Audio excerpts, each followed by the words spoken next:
lobbies, and soft drama. In today's wild ride through low and gentle land, we're breaking down the ridiculous saga of the lullaby lover turned courtroom crusader. Yep, the prom king wannabe still out here snatching songs and pulling stunts like it's 2015. And guess what?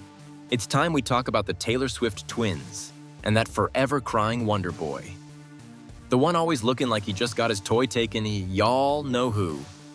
This emotional hitmaker's been on the same game for over 10 years. Still borrowing bars, still lifting tracks, and somehow still getting away with it. Now, flashback to early 2025, when the pint-sized puncher Kung Fu Kenny clapped back hard at the Canadian crooner. Things got real ugly for Phony Montana, the syrup-slick scammer of sad boy rap. Would the red leather lover boy keep finessing his way to the charts? Or did Kenny's lyrical beatdown finally crush the facade? Drake, aka the buffed-up, beard-rockin' heartbreak hero, thought he bounced back when he dropped a new project. Another batch of sleepy love tracks. It didn't hit like his old stuff, but hey, it still did what matters most to him: get those chart numbers. Drake finally got a hit again. His first since that hip-hop mess Kung Fu Kenny sparked over a year ago. His last real banger, First-Person Shooter, dropped in October 2023. That was the track that made Kendrick snap and say, "Forget the big three, it's just Big Me." Things only got worse from there. Drake's Diss Family Matters flopped so hard it replaced Meet the Grams as the lowest streamed song of the entire rap beef. And even after dropping nearly 15 tracks once the beef cooled off, not a single one cracked the top 20. That's a first in Drake's career. Meanwhile, Kendrick was winning like crazy. Not like Us went 8x platinum in under a year. He hit the Super Bowl stage, dropped GNX, and that album outstreamed every Drake project from this decade. For the first time since 2017, Drake was completely off the Billboard charts. So he needed a comeback. Something new, something slick, something that screamed, "I'm still here." And buried in that album full of moody love tracks was a spark, a catchy, dancey pop tune built for TikTok and dripping in nostalgia. It wasn't another Not Like Us, but it followed a winning formula. Keep the beat simple, hypnotic, and easy to vibe with. With a catchy, though kinda repetitive, hook and that classic Drake mix of rap singing, this new track was exactly the distraction he needed. It let him shift focus away from the L he took and slide right back into hit-making mode. Even DJ Academics said it. No matter how the album performs overall, the label's calling it a win because Drake delivered a viral hit. It's got that same TikTok-ready bounce like Tootsie Slide or the infectious vibe of In My Feelings. And let's not forget, Drake was making cheesy but catchy anthems before TikTok even existed. That nostalgic flair, like on Hotline Bling, is what keeps people coming back.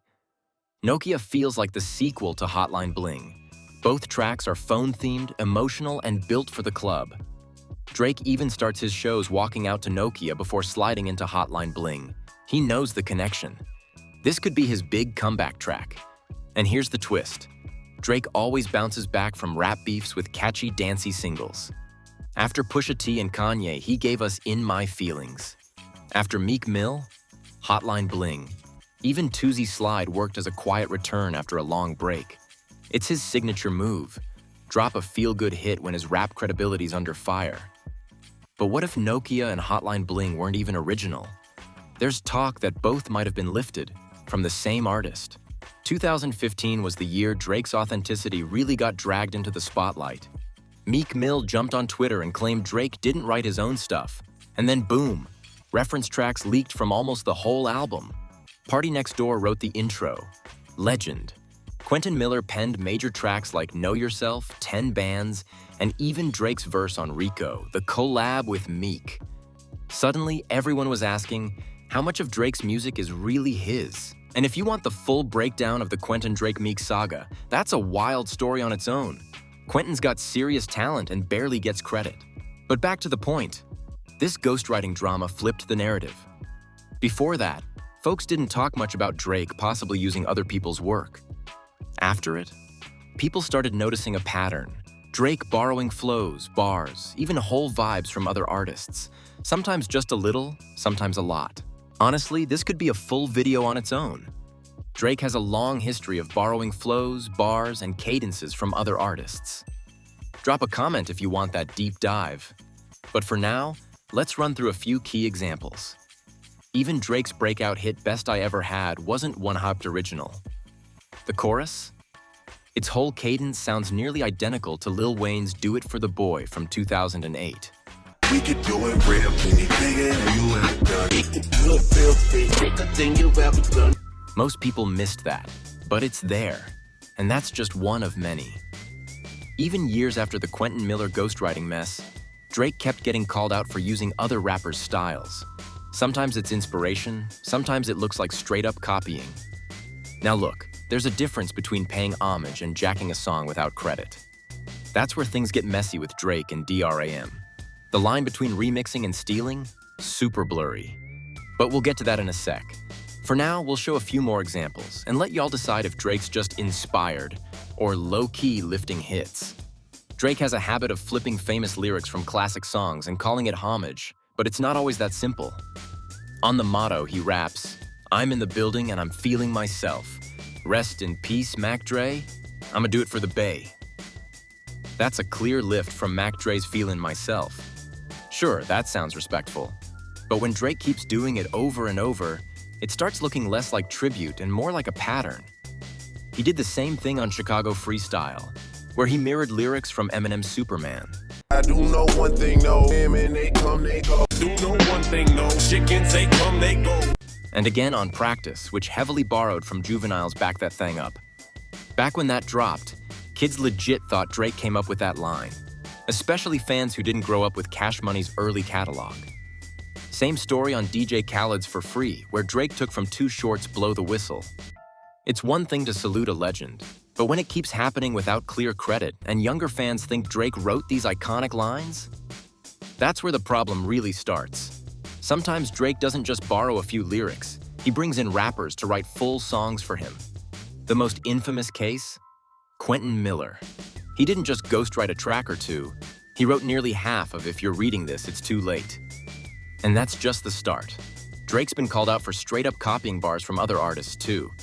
On Thank Me Later, his debut album, his first single lifted lines directly from Mace. He also mirrored Erykah Badu's lyrics from You Got Me, and even reused Project Pat's bars almost word for word on another track. He's taken from The Diplomats, from Lil Wayne, and from YG's own feature track Who Do You Love, where Drake copied a whole verse from Rappin' Forte's Playaz Club, and that one actually got him in legal trouble. And it wasn't just one or two cases. This stuff kept showing up across his catalog. Full verses, famous flows, and bars that longtime fans recognized instantly.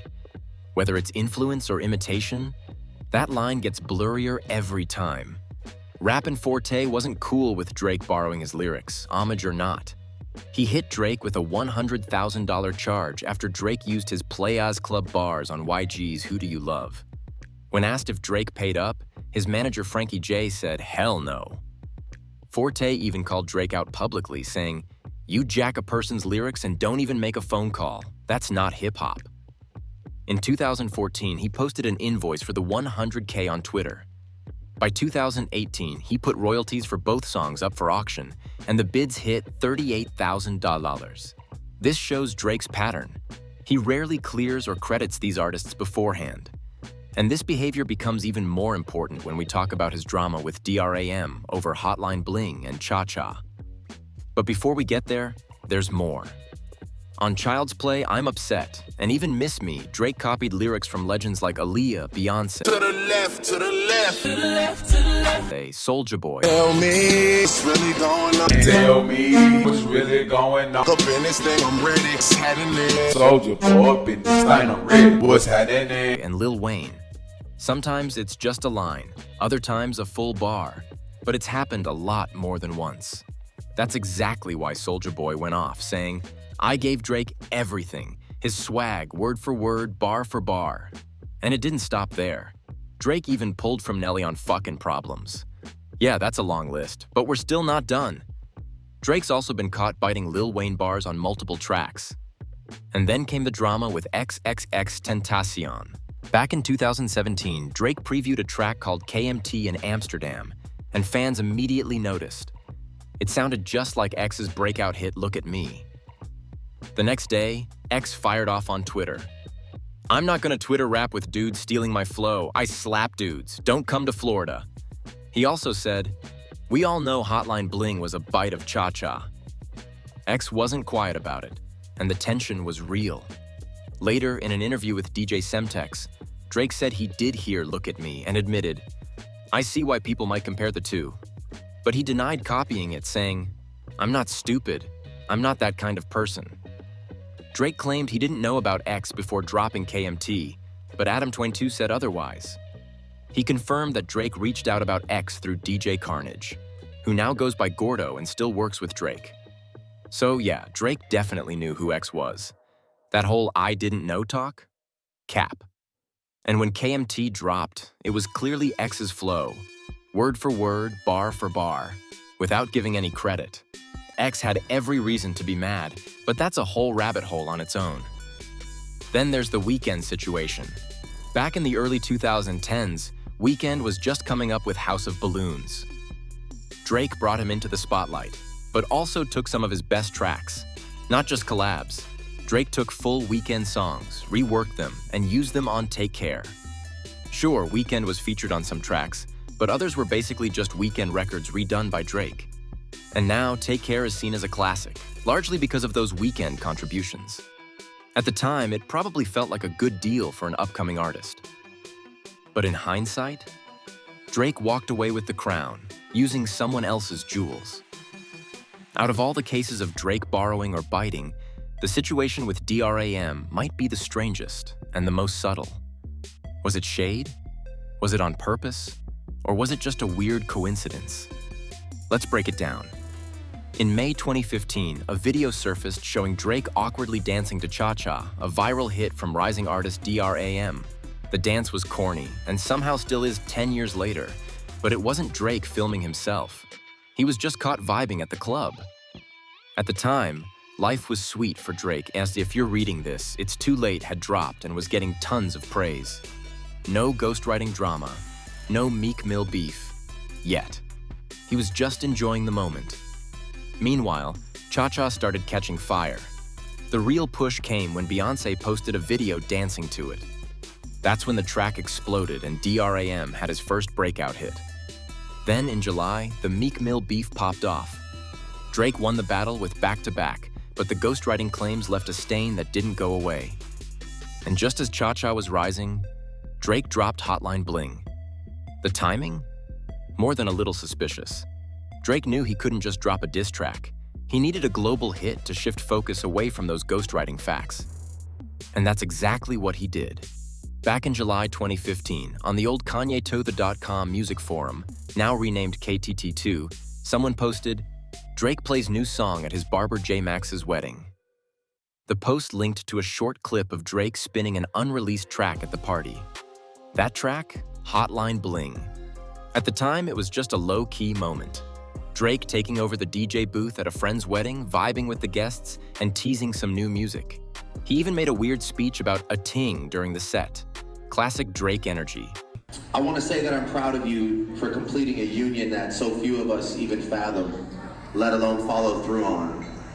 And when I say so few... And the craziest part is I never even told the first girl she was my ting that year. This move was low-key genius. He used a soft, catchy, feel-good song to start distancing himself from the ghostwriting drama. No more rap beefs or battle bars. He was setting up his clean, global rebound with Hotline Bling, just as DRAM's Cha-Cha was heating up the charts. The timing? Way too convenient. So the first Hotline Bling snippet pops up on KanyeTothe, recorded from Drake spinning it at his friend's wedding. And even off just 5 seconds, fans immediately started pointing out, "This sounds a lot like Cha-Cha." One user was already hoping it wasn't a remix. Another straight up said, "Oh, it is a Cha-Cha remix." The debate kicked off instantly. Was Drake jacking DRAM's wave again? Someone posted, "Up until he says, 'Call me on my cell phone.' You can't tell me that's not Cha-Cha." Then when Drake's voice rises into the do-do-do, It matched DRAM's exact cadence. Another user wrote, "Classic Drake, swagger jacking the hottest street stuff to blow up, SMH." But can you blame him? At the time, fans thought DRAM might actually be part of the song. After all, Drake had previously done co-sign collabs with rising artists like McConan, Tuesday, Migos, Versace, and Fetty Wap, My Way. So it seemed like DRAM might get that same treatment. But as for how Drake picks who he works with, he said it all comes down to how well he vibes with the track, not necessarily the artist. Drake said he picks songs he naturally vibes with. If the flow fits, he hops on it. He pointed to Jodeci Freestyle with J. Cole, saying he added Cole because it just made sense for that beat. But let's be real, when Drake jumps on someone's track, the splits are usually lopsided. He takes the spotlight, and most of the profits. Still, in early Drake days, those collabs felt like moments. Migos on Versace, McConan on Tuesday. Drake jumping on those tracks really leveled them up. It's also wild looking back at the early Hotline Bling speculation online. People were trying to guess the lyrics off a grainy snippet. "Call me on my cell phone, late night when you need my love. I know." And then someone joked, "I know I like the cha-cha." That summer, Drake was remixing everything. He hopped on Fetty Wap's My Way and redid Sweeter Man by basically jacking Roy Woods' whole vibe.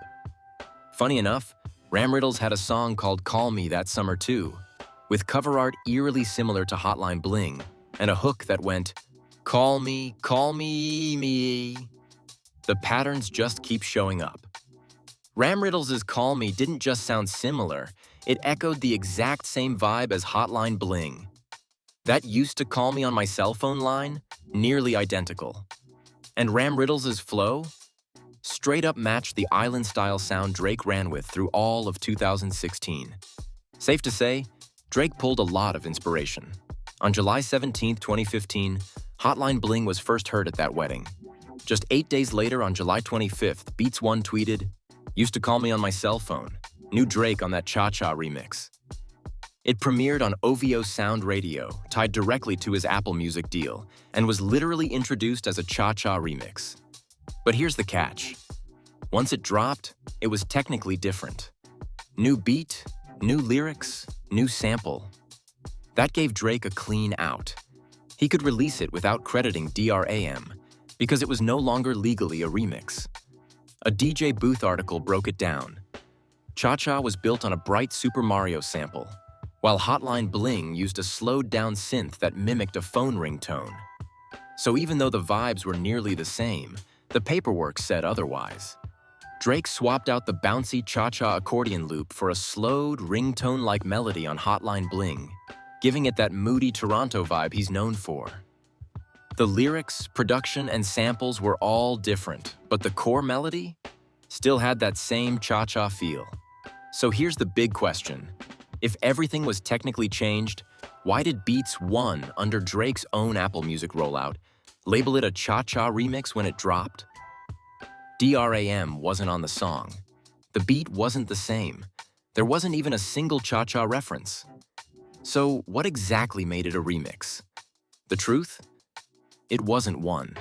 But by calling it that up front, it gave Drake an excuse to ride the cha-cha wave without giving real credit. And instead of boosting DRAM like he did with Migos, Versace, McConan, Tuesday, or even Fetty Wap, My Way, Drake flipped the formula. This time, he didn't co-sign a rising artist. He sidestepped him. Cha-Cha was already gaining steam, but instead of supporting the original, Drake rebranded the sound and made it his own, leaving DRAM in the dust. We saw Drake vibing to Cha-Cha. We saw Beyoncé dancing to it too. Then suddenly, Drake drops Hotline Bling, stripping the original artist and tweaking the vibe just enough. Unlike Tuesday or Versace, where Drake boosted lesser-known artists, Cha-Cha already had buzz. It was just cooling off. Perfect timing for Drake to swoop in with a new version. The song sounded so similar, some outlets even reported Drake was sampling DRAM's Cha-Cha. At first, DRAM took it lightly. In a September 2015 DJ Booth interview, he said, "Drake was the first to get influenced. I wouldn't call it a remix, just influence from the Virginia wave. But that changed quick. As Hotline Bling climbed the charts and DRAM got zero credit, he started feeling played. By October 2015, he tweeted, "Yeah, I feel like I got jacked for my record, but I'm good." Erykah Badu even chimed in, showing love for the original Cha-Cha, calling it underground magic. DRAM followed up saying, "Hotline Bling is not a remix of Cha-Cha," and vented about performing in Toronto. Happy to share his music, but bitter that all anyone wanted to talk about was Drake. DRAM spoke out clearly. "Yeah, I feel I got jacked for my record, but I'm good." He said he was proud of the VA sound he and Gabe Niles were building and promised in 2016 they'd own it. And they did. He dropped the smash hit Broccoli with Lil Yachty and released a debut album. Still, Hotline Bling was a huge moment he helped spark, and he never got to share in its success. In an October 2015 interview with The Fader, Drake finally addressed the comparisons. He admitted Hotline Bling was inspired by Cha-Cha and tried to frame it like dancehall culture. In Jamaica, artists often take one rhythm and record their own versions. Drake said, "Imagine that in rap or R&B, everyone doing a song on the same beat." That's how he saw Hotline Bling, just his spin on an existing wave. But users on Reddit were quick to point out the flaw in that logic. In dancehall, everyone knows it's the same rhythm. The source is credited. In Drake's case, no beat was shared and no credit was given. The whole creative process felt more like erasing the original than paying homage. What Drake tried to do with Hotline Bling and Cha-Cha didn't quite add up, especially with that Jamaican redeem excuse. One Reddit user wasn't buying it at all. They said the real connection between the two songs lies in the rhythm, not a reggae-style redeem. And they pointed out that the drums and bass in both tracks are almost identical, while the samples are what truly set them apart. Cha-Cha sampled Super Mario World, while Hotline Bling sampled Why Can't We Live Together? But the rhythmic pattern, especially the drums, were nearly a match. Drake just made the drums hit harder, while Cha-Cha leaned more on its guitar. Another user explained that what Drake described actually made more sense with Sweeter Man, where he directly used another artist's beat. That kind of flip is more in line with dancehall culture or Lil Wayne's old mixtape style, like when Wayne would rap over Jay-Z's beats with full credit to the original. Drake's Hotline Bling blew up fast, almost becoming his first #1 hit. Ironically, it got blocked on the Billboard charts by The Hills from The Weeknd. The same artist Drake had a history of pulling tracks from and adding his own rhythm to. Years later, DRAM finally spoke on the situation during an interview with Rory and OVO Homa. He said it was disappointing how the song originally dropped as a Cha-Cha remix, but once it took off and wasn't similar enough for Drake to owe anything legally, it was suddenly rebranded as Hotline Bling. No credit, no call, nothing. DRAM said Drake never reached out to him or his team, and even tried confronting him in public, which allegedly led to an altercation with one of Drake's security guards. That part's a little murky, but Drake definitely addressed it in his 2022 track Back Outside Boys, rapping, "They tried to bring the drum to me, he ain't know how we cha-cha slide." Just like we said earlier, Hotline Bling was Drake's comeback anthem after the Meek Mill beef. His diss track won the battle, but Hotline Bling won the world. A decade later, facing off with Kendrick, Drake pulled the same move with Nokia. There's already a full video on Nokia, but here's the quick rundown. Producer Elkin didn't just make the beat, he crafted the entire backbone. That "Is it Stacy, is it Diddy" line? Not Drake. That was Elkin. The most viral moments weren't even Drake's. And again, DRAM felt the bite. He tweeted out a link to his song Feel Good, saying, "Don't this sound familiar?" It flew under the radar, but the influence is clear. A full decade after Hotline Bling, Drake's still leaning on DRAM's sound. And the credit? Still missing. That's the pattern. Artist after artist, Quentin Miller, DRAM, Elkin, have all called out Drake for using their lyrics, their sound, their flows, but none of them get acknowledged. And that's what Kendrick meant when he hit Drake with the line, "You're not a colleague, you're a colonizer." Let me know what y'all think in the comments. Don't forget to like, share, and subscribe. Catch you in the next one.